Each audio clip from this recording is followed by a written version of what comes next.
that biosecurity protection. Mr. Speaker. I call the honourable member Cam Calder. It's a great pleasure to rise and make a brief contribution to the Customs Excise and the Biosecurity Bill.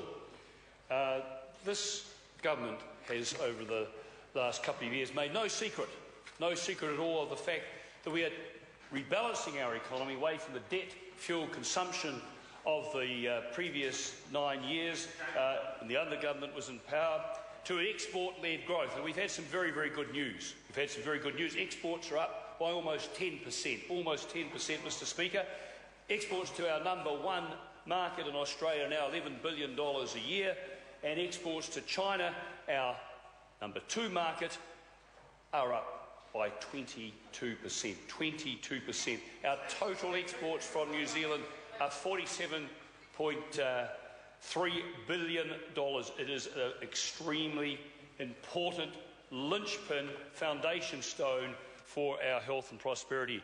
It's underpinned by our rural economy. This government does not take biosecurity lightly.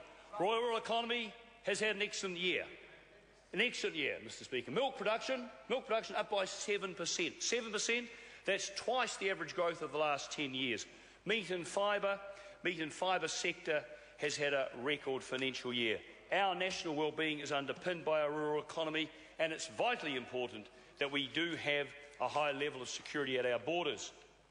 We earn our keep not just from goods, or as it's often called merchandise trade, but also services.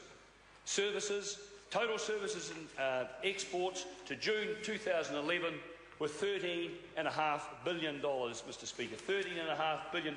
Now, this is dominated by tourism, travel and education. Now, the thrust of this bill, as we've heard, is encouraging and enhancing effective collaboration at our borders, effective information sharing. The government has put its money where its mouth is. $75 million investment in new systems to make that information sharing more effective and more able to underpin the security of our borders. The new border management system will bring customs, math, biosecurity processes together under the same system so people don't fall through the cracks. So as the previous speaker alluded to, we can trace somebody and alert the relevant authorities if a person has declared being a visitor to a farm in an area of concern, or indeed any farm at all, which we can then take appropriate steps to address. So in summary, Mr. Speaker, the joint border management system will enable importers, exporters and other supply chain participants to electronically submit clearance documents, declarations and supporting documents to the border agencies through one channel using standardised information. So what is the advantage to government? What is the advantage to government here? Safeguard border services, enhance the management of border risks and enable this information sharing. What's the advantages to industry, I hear you ask? Industry will benefit under the joint management system, particularly through the single trade window. So it enables industry to enable access and electronically submit all the border clearance documents once and once only.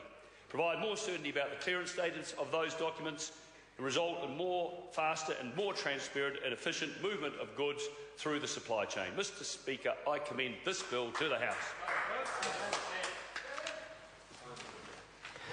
I call the Honourable David Parker. Thank you, Mr. Speaker. I rise to take a call in respect of the Customs and Excise Joint Border